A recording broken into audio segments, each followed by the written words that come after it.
is Thursday, and that means it is time for another Throwback Thursday. Joining us today is Lori Kent with the Localoo podcast. Good morning, Lori. Good morning. All right, what are we talking about today? Well, we're going to talk about a historical marker that stands guard next to the ruins of the Queen Bee Mill. Ooh. So it talks about the Queen Bee Mill, and it literally talks about the rise and fall of the Queen Bee Mill. So it was 104 feet tall, which is ginormous. That's, Sioux Falls our downtown isn't super tall. So to think of a building that tall in 1881, I bet it was quite a sight to see. So right away it gets tested because it gets the biggest flood that we've ever had recorded.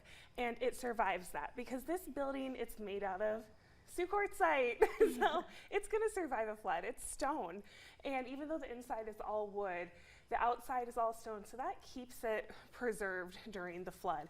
However, it does end with a fire in 1956. So how does it get there?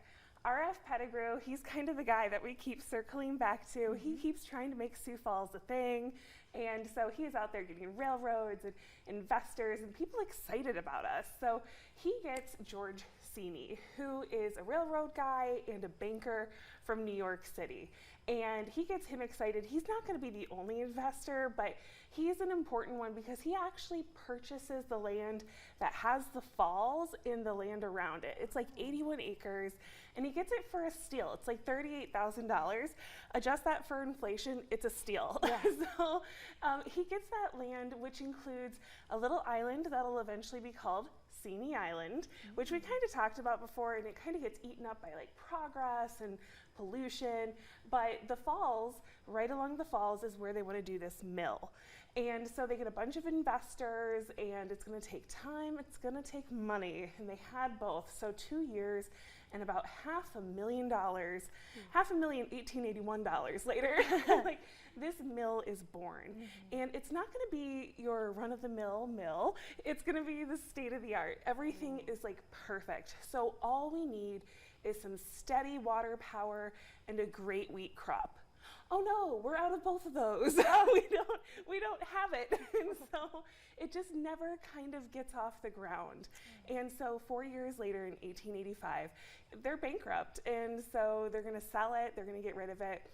And a couple other people are going to come in and try to make the mill happen again, but it just never happens. It never mills. And so it eventually will become a warehouse. And that's when in 1956, a fire strikes. Again, the inside of this building, all wood, so up in smoke, poof, gone. And then you have this outer shell, 104-foot tall wooden stone building, now gutted. So it's a little dangerous, a little precarious. So a couple years later, they do take down parts of those walls.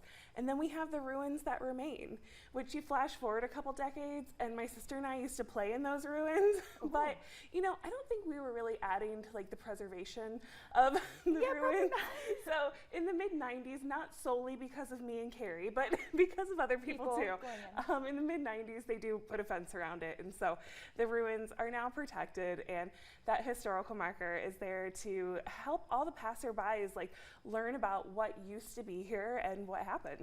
Yeah, how cool. Kind of talk about, you know, if people want to go see it and things like that, where it's at, things like that. Absolutely. So it is on the east bank of the Big Sioux River, and it is at Falls Park, and it is definitely one of those spots that when you're just walking around, you see it from a distance. It's like, what is that? I want to go there. Yes. Like, and so you walk over, and it is just like all of Falls Park is like such a wealth of information for our city's history. So you're gonna have a good time if you're interested in history. For sure. So do you have an episode on this on the Localoo podcast? I do. Okay. Yeah, you can definitely check that out on localoopodcast.com or wherever you listen to podcasts. Awesome. Well, thanks for being here, Lori. Appreciate it. And we'll be right back after the break.